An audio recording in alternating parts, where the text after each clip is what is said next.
I cannot be alone in this experience where we post something, let's say a picture or a little thirst trap or something, and we've stood somewhere at 2 in the morning waiting to find out whether it landed, whether you landed. And that hunger is at an all time high right now because of Jupiter walking into Leo right now. We have this South Node eclipse in Leo as well coming up very soon. The astrology doesn't lie. Us wanting to be visible and why we want to be visible is taking a spotlight right now. Maybe for you, it was a phone in your hand. Maybe it was a phone that never rang, a face across the dinner table you were reading for one flicker of approval, a doorway you stood in, waiting for somebody to look up. The instrument keeps changing. The hunger is older than all of that. And I know this feeling of visibility so deeply. We all desire to be seen. And I can tell you where my version of this exploration really started. And it did not start with a phone. It started with a kid in New Jersey standing in the front of a bathroom mirror, teaching himself a brand new way to smile. So today, you're getting that whole story. This one's going to be a little different. I'm bringing a lot of myself to this because I think all this Leo energy is demanding a retelling of this story. You're going to get the whole story, the joke, the mirror, the comment I read 40 times, and the kitchen in Puerto Rico where it finally came apart. And somewhere in the middle of it, you're going to find your own version of this story, sitting in a room of your own chart you can name before we're even done. So hi, hello, hola mi gente. My name is Daniel Colon, revolutionary astrologer, and this is the year the volume goes up on the thing you were taught to keep down. So a whole year of Jupiter in Leo, this South Node eclipse coming in soon.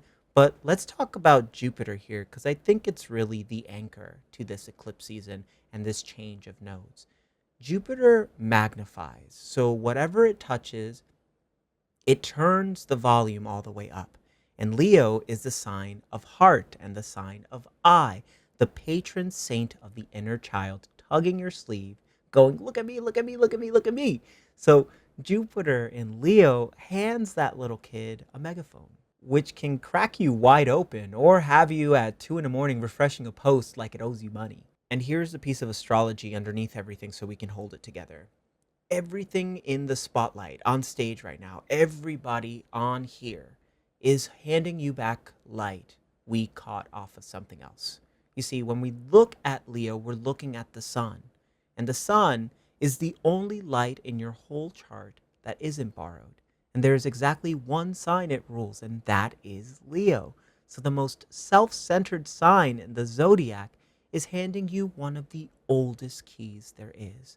By the end of our time here together, you will know what you have been hungry for, where the door is, and what to do with your spirit today and moving forward. And if you have never once looked at your chart in your life, well, stay with me because I'm about to hand you every word you need. First and foremost, let's talk about the floor here. Quick, because you'll need this twice tonight. If you already know which house Leo lands in, then jump ahead to the story and I'll meet you there. Everybody else, just 90 seconds of your time. Think of your chart as a house with 12 rooms built out of the sky the minute you arrived. Planets are the actors, signs are the roles, and houses are the set design. Each room is a department of your life. So there's a room for your body, a room for your value, a room for the things that you make and the people you fall in love with. Which sign got which room depends on the time of day you were born in, which is the whole thing. Like the sky, it rotates one sign every couple hours. Now the sign standing at the front door when you took your first breath is your rising sign. And your rising sign steers the ship of your entire chart. It decides which room Leo gets. It's why I ask for your rising sign every single time, right next to your sun sign, of course.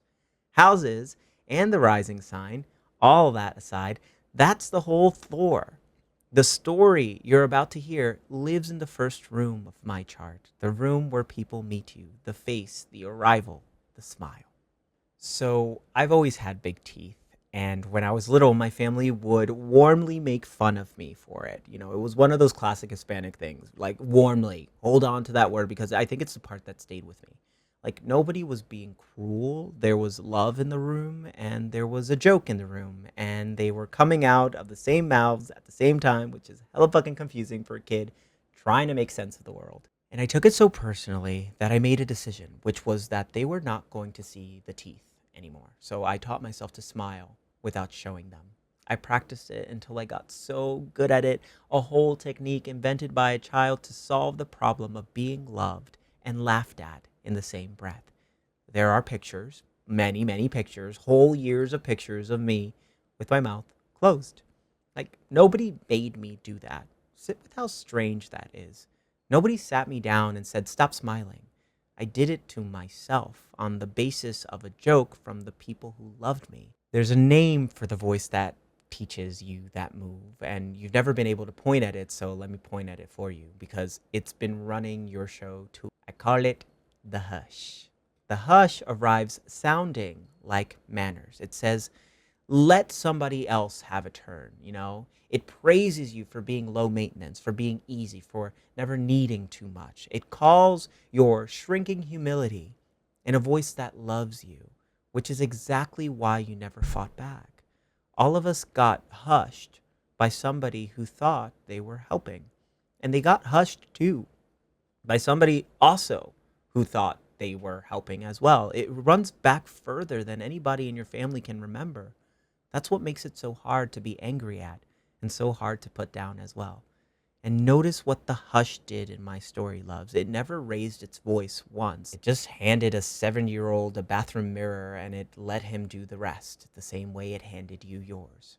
So before you hear what happened to that kid, answer me something out loud, right? And go with your gut. Somebody who genuinely loves themselves, how much do you think they need other people? Say it. How much do you think people who genuinely love themselves need other people? I'll wait. Now, most of you said less, and a good number probably said none at all, which is the version you're being sold the hardest right now, where you get so full of yourself that nobody can ever reach you. You're like God, you know. A few people said more, and those are the ones who have already been through something. I want you to hold your answer because the whole back half of this story is about which one of you was right. Now, here's what happened to that little kid. He grew up and he got a line, and the line was, I don't give a fuck what anybody thinks. Total lie. Underneath it, I was bending over backwards for approval every single day. And you know that line exactly. You have used that line probably. And understand the timeline here because this matters more than anything else you'll hear right now. I cared before there were numbers under my name, before I had influence. I cared before the followers. I cared before there was anything or anybody to count on.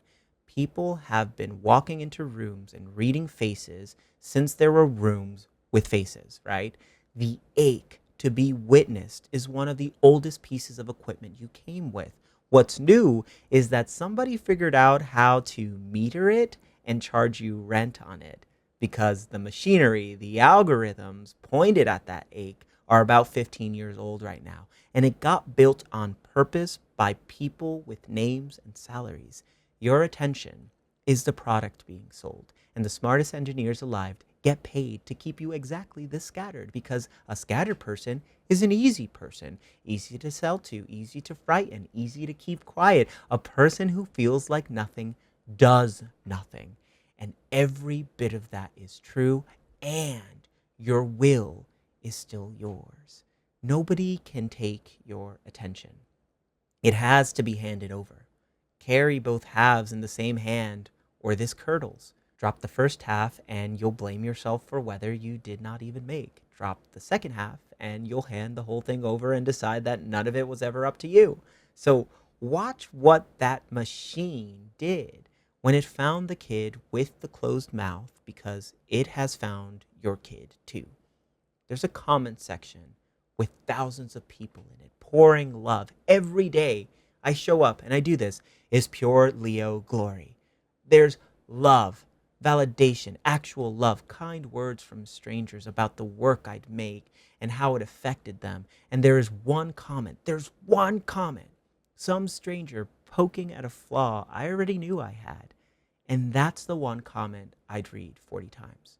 Same kid, bigger mirror, and you have a version of this as well. And you know exactly which comment was yours.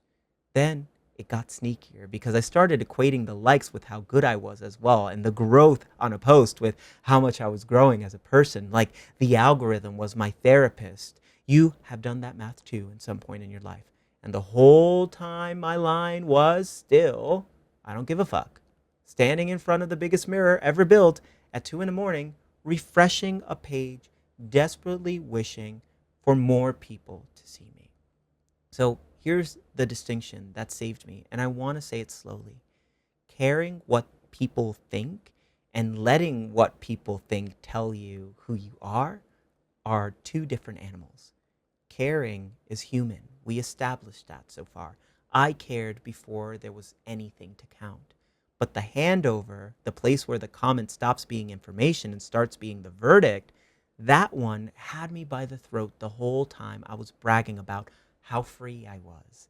Hold on to that distinction because I'm going to hand it back to you by the end of this with some teeth in it. And if you already know your way around a chart, well, then here's a deeper cut. And skip ahead if you don't. Look at your south node. It's the thing you arrived already knowing how to do so well that it quietly turned into a hiding place. Now, mine is in Leo, which is exactly why I spent years training myself not to be looked at while wanting nothing else on this earth. If that doesn't expose me, nothing will.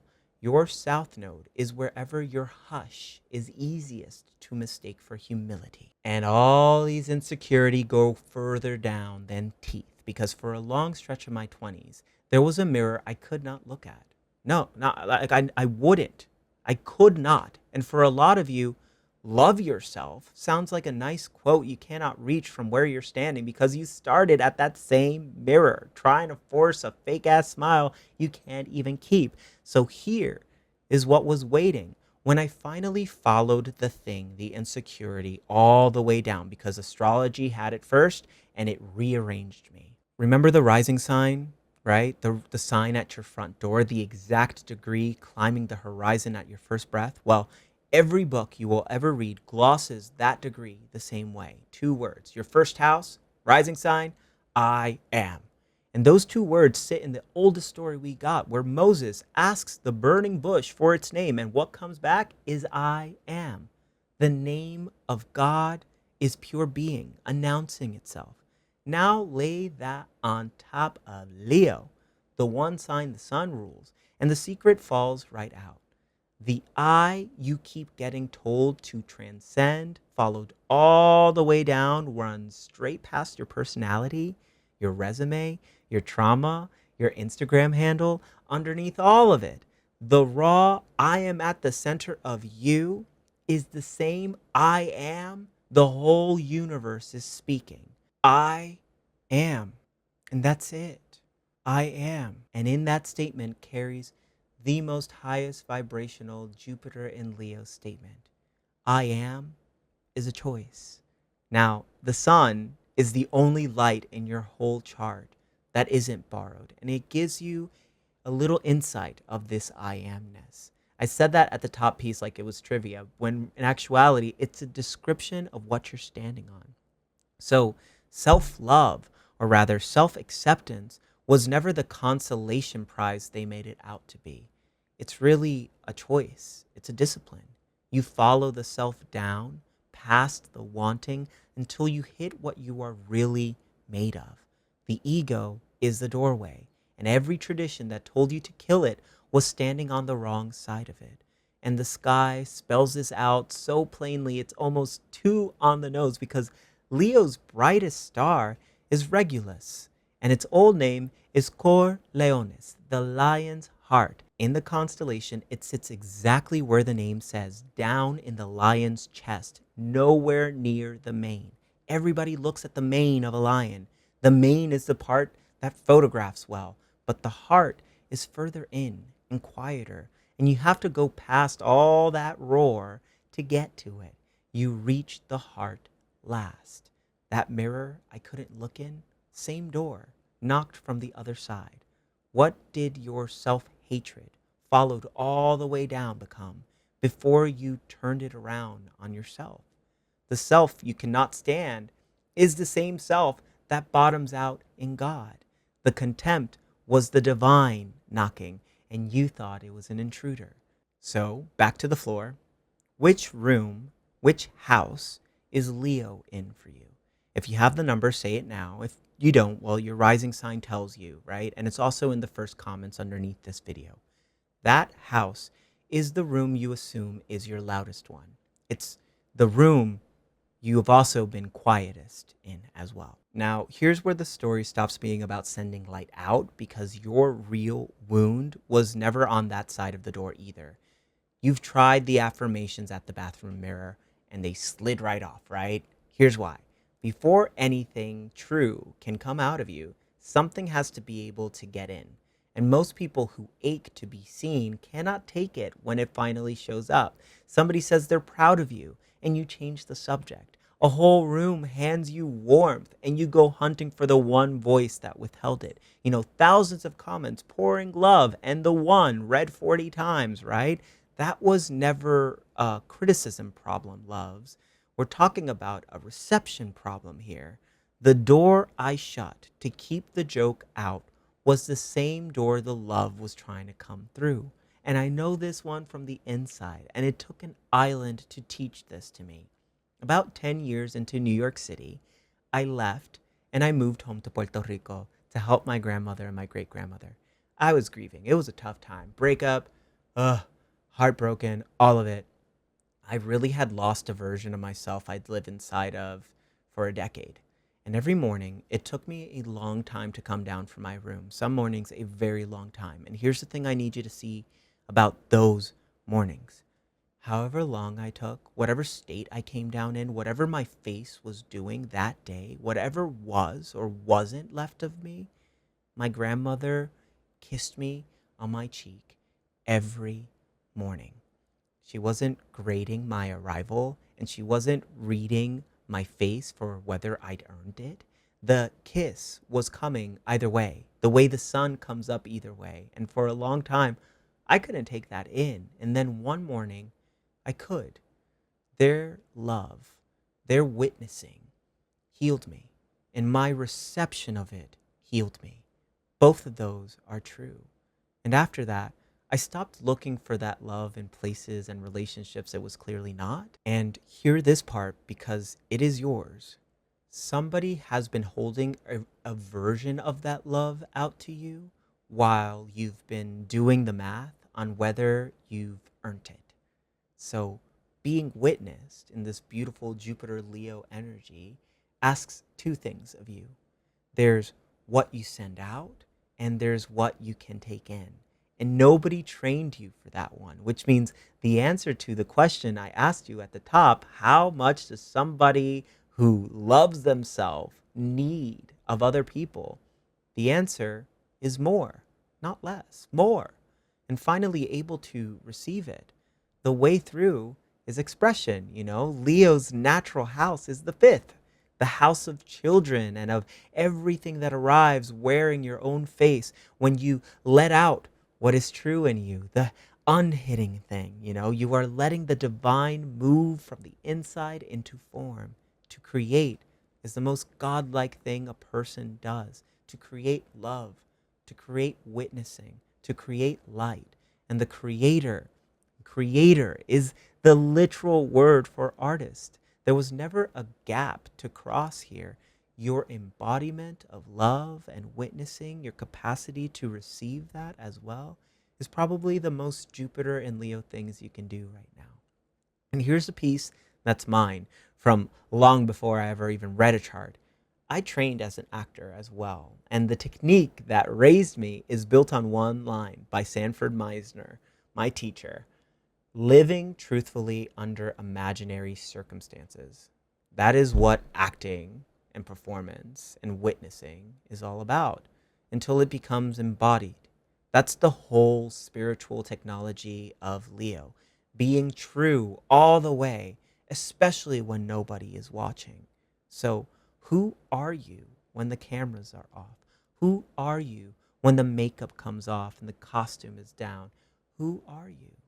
And that little kid going, look at me, mommy, the one every single one of us got taught to hush. That child was saying, witness the divine that I am. And we called it vanity. That little child was saying, look at the light that I carry.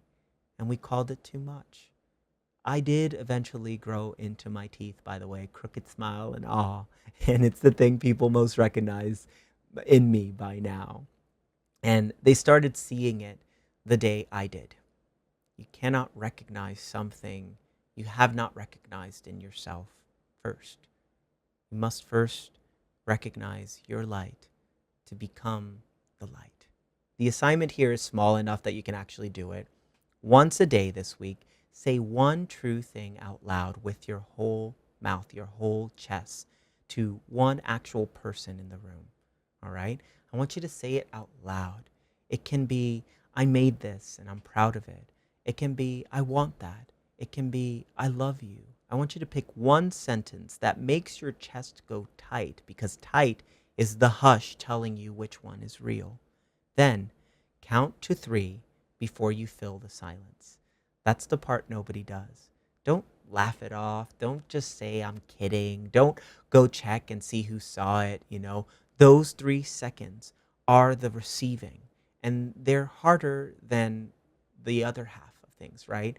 3 seconds of standing at the bottom of the stairs and letting that love find you. One true sentence, one mouth, 3 seconds of not taking it back every day this week. That's the whole assignment, and that's the door, and you're the one walking through it. So let's go back to that 2 in the morning image, right? You and the waiting, refreshing that feed, and one voice in the nosebleeds you keep handing the microphone to while thousands of people who love you watch you do it. They have been holding it out this whole time. The throne you were waiting for is already here. Regulus, in your chest, your royal regal chest, your lion's heart. You were never too much. You were adored. Nobody taught you how to open. And the sun does not apologize for burning. It has no phases. It never goes retrograde. There is no version of it that goes small or backwards for anybody's comfort. It burns because that's what it does. That's what it is all the way down. The sun is the only light in your whole chart that isn't borrowed. And so are you. And you deserve to know where I'm actually with all of this, because a bow would be a lie. I still see the comment, I still see that one comment, and my eye still finds it in a room full of love, and some nights my thumb still hovers over it. The difference is knowing whose kid is doing the looking now, and he doesn't get the microphone anymore. I give a fuck about what you think. I just refuse to let it tell me who I am. And that is a lot braver than not giving a fuck at all. There are people who need you at full strength in the room with your smile, with your mouth open. Take your sun back. Take your life back. Next time, once you stop begging to be seen, you'll find out that you've been authoring the whole story of self the whole time. And that changes what you do the next hour. If you want to see exactly where this Jupiter year sits in your own chart, well, the collective is open. Every lunation, we walk through the chart together in real time. There's horoscopes recorded for all 12 rising signs, so you get your Leo house in your own language. There's a live community in there as well. It's only $11.99 a month. Link is down below. Come sit with us. Drop your rising sign. I read all these comments, so thank you for being here with me. I love you so much, and color me crazy, baby. Bye for now.